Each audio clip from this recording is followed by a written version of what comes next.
Olá, bem-vindos ao canal. No vídeo de hoje a gente vai ver sobre Servlet e Servlet Containers. Vamos começar vendo a introdução do que é um Web Container e a seguir como implementar um Servlet em Java. Então vamos começar definindo o que é um Servlet, né? Um Servlet nada mais é do que uma classe em Java desenvolvida de acordo com uma estrutura bem definida e quando é instalada e configurada em um servidor que implemente Servlet Container, pode ser o JBoss, Glassfish, o Apache, né? Ele pode tratar requisições recebidas de cliente web, né? Antigamente, quando as páginas surgiram, a maioria do conteúdo era estático, né? Ou seja, era desenvolvido em HTML e o conteúdo era fixo ali na página. Com o tempo e com a necessidade dos clientes, esse conteúdo passou a ser dinâmico, né? As informações elas precisavam vir de uma fonte de dados, né? E daí surgiu o CGI, né? Se você olhar lá no seu servidor web, pelo menos um que utilize PHP, a maioria deles tem lá uma pastinha chamada CGI, que é Common Gateway Interface, né? O CGI nada mais é do que um programa que ele permite ao servidor web acessar um programa externo, né? Ou seja, quando acontece uma requisição do cliente, o cliente acessa o site, tem uma URL lá,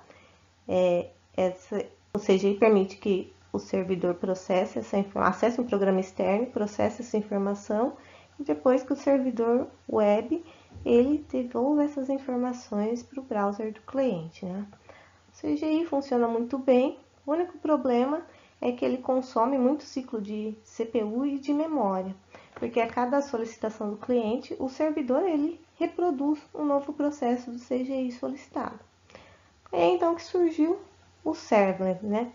Em uma aplicação Servlet, a gente pode ter tanto conteúdo dinâmico como estático, e os Servlets eles são executados sob o Servlet Containers, o que permite várias vantagens em comparação com o CGI, né? Por exemplo, a gente tem a portabilidade, os servlets podem ser movidos para outras aplicações Java, sistemas operacionais. Uma outra vantagem é o desempenho, né? Cada solicitação do servlet é gerenciada pelo processo do container, ao contrário do CGI. A gente tem também a agilidade. O servlet ele possui acesso às bibliotecas Java, que facilita muito no ciclo de desenvolvimento, e robustez. Como os servlets eles são gerenciados pela máquina virtual, pela máquina virtual Java, né, não tem muito problema de acesso de memória. Bom, e o que é um servlet container, né? Um web container? É o componente de um servidor web que interage com o servlet Java. É um recipiente web, ele é responsável por gerenciar o ciclo de vida dos servers, mapear um endereço, né, para um servlet e garantir que o requisitante da URL ele possua os direitos de acesso corretos. E como funciona um servlet container, né? O primeiro passo acontece quando o cliente ele digita o endereço lá na barra do navegador. O browser, né, o navegador, no caso, ele envia uma solicitação para o servidor web. Esse servidor, então, ele passa o controle dessa requisição para o container e o container ele passa a interagir com a aplicação web. Quando o container ele percebe que a aplicação que ele vai controlar é um servlet, ele controla a execução através da API de servlet, né? O servlet ele pode acessar a informação do request, fornecer um response, etc. Tá? Após isso, quando o container ele visualiza que a requisição, né, o request, aponta para um servlet, ele cria dois objetos, um HTTP Servlet Response e um HTTP Servlet Request. Daí, quando o container ele encontra um servlet correto baseado na URL da requisição, ele pode criar ou alocar uma thread para essa requisição e passando os objetos de requisição para a thread do servlet, né? No caso o request e o response. Dependendo de como foi o tipo da solicitação, o container ele chama alguns métodos, o do post, do get, ou service do servlet. Esse método ele gera uma página dinâmica e a insere no objeto response. Esse processo termina com a thread, né, quando é gerado esse response, e o container converte esse objeto response em uma resposta HTTP que é enviada de volta para o cliente. Aí o container, então, ele apaga os objetos, né, do request e do response e libera o processo. Agora a gente vai ver como criar um servlet em Java, utilizando o NetBeans. Então vamos começar criando o nosso projeto web. Vou lá em arquivo, novo projeto. Vou escolher a opção do Java Web, aplicação web e clico em próximo. Vou colocar o nome do nosso projeto, vou chamar de servlet, calcula a idade. Eu vou criar um servlet que ele vai receber o ano de nascimento e o nome de uma pessoa e vai calcular quantos anos a pessoa tem. Você pode escolher ali um servidor que você quer. Eu estou utilizando o Glassfish, mas você pode colocar o que você preferir. Clique em próximo. Não vamos utilizar nenhum framework.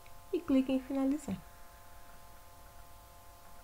Vai ser gerado o nosso projeto web com algumas pastas padrões que a gente já viu na aula anterior.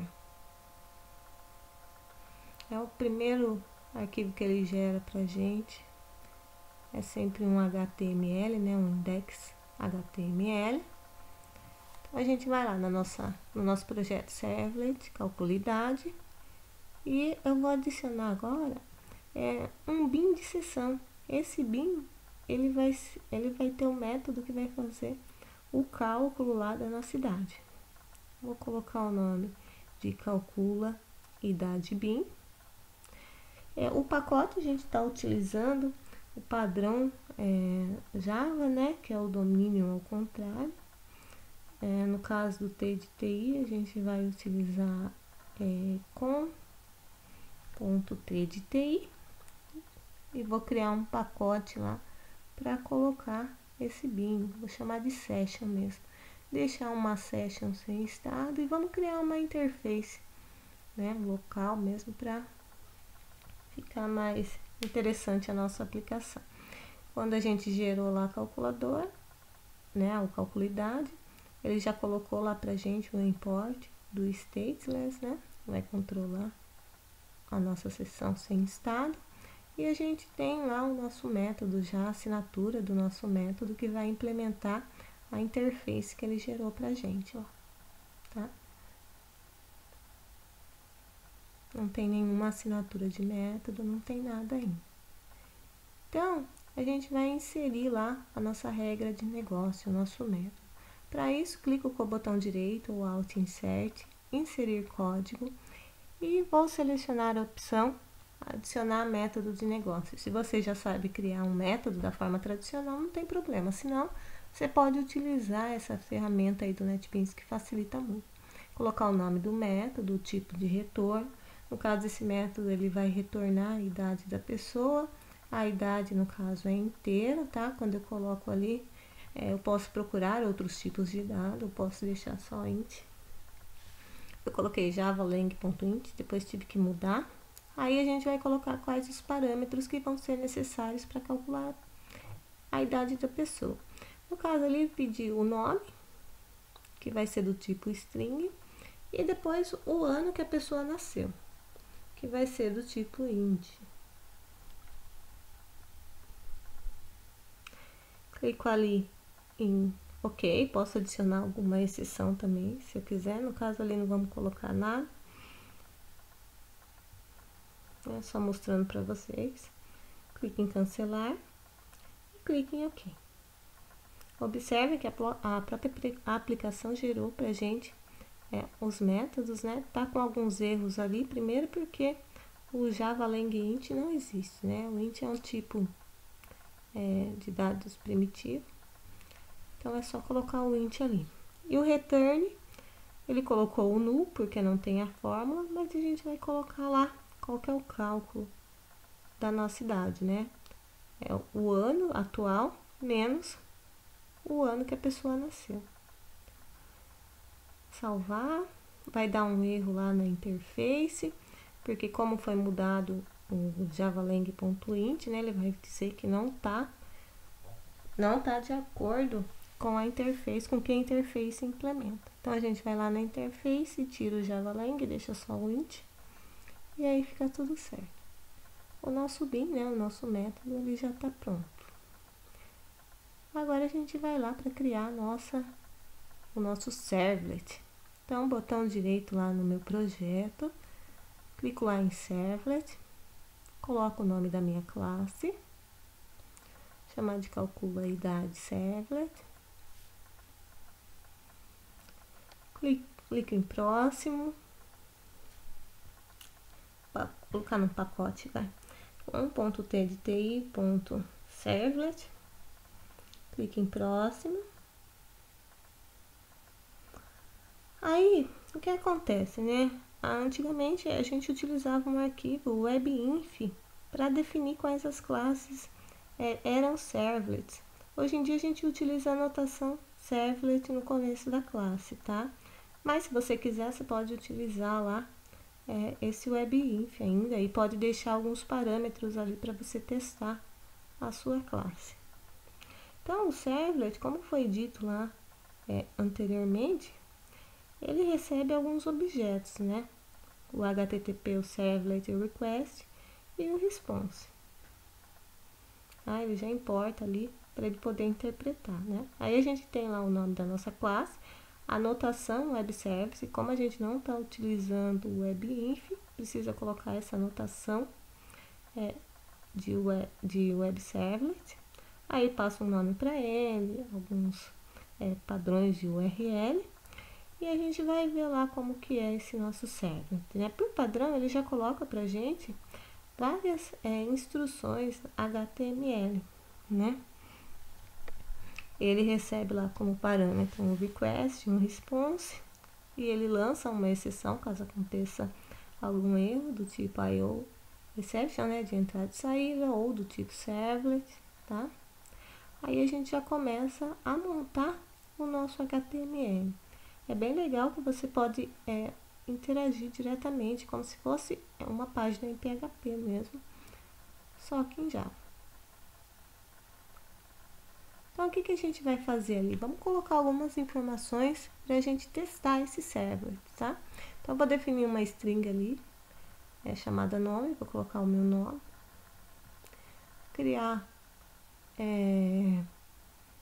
agora eu vou criar uma outra variável do tipo inteiro, que é o ano de nascimento,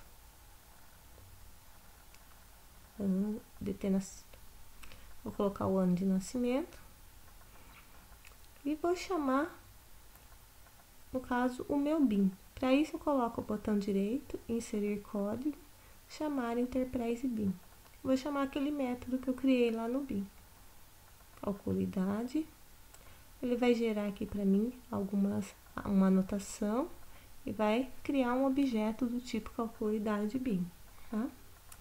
Então, eu vou colocar lá entidade é igual ao meu objeto, calcula idade bin.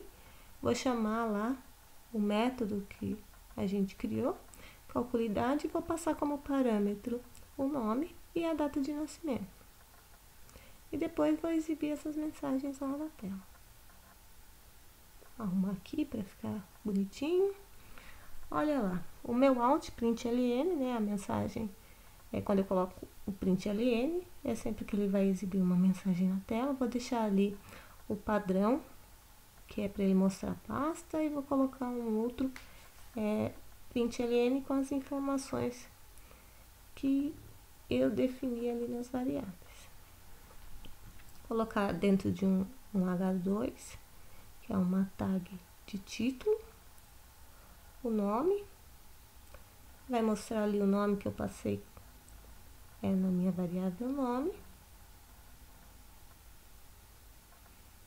Fechar a tag de título. Aí Ctrl Shift D, ele vai duplicar a linha que ele tá ali. Aí eu só vou mudar algumas informações, né, para ir mais rápido. O nome, o ano de nascimento, colocar lá, coloquei DT nascimento, mas é ano nascido, tá? Dentro de um H2 mesmo. E duplicar de novo, colocar a idade. Mudar essa tag aqui para H1 para aparecer maior na tela. Arrumar aqui os espacinhos. Vamos salvar isso. E vamos implementar para ver se está funcionando, né? Então eu clico lá, depois que eu salvar, clico com o botão direito no meu projeto, implantar. Vai demorar um pouquinho aí, se for a primeira vez que estiver rodando o Glassfish. Acelerei um pouco aqui para ir mais rápido, né? Vai gerar o processo, depois vai implementar o Glassfish, daí demora. Pelo menos no meu demora. Aí depois eu clico lá no meu servlet e executar arquivo. Ele vai mostrar uma tela, né? Caso você queira passar os parâmetros por URL, mas como a gente já deixou fixo lá, só clicar em OK. Vai mostrar a janela pra gente com as informações passadas. O nome, o ano de nascimento, a idade. Quem dera a idade fosse 25, né? Eu coloquei o ano errado lá. Na verdade, vamos voltar lá no método e colocar o ano certo, né? Que é 2017. Só 10 anos de diferença. Aí é só implementar. Clicar lá com o botão direito, implantar. E executar. Aí tá tudo certo. Não vou passar nenhum parâmetro, clique em OK. Aí sim. E é isso. Espero que tenham gostado. Até mais.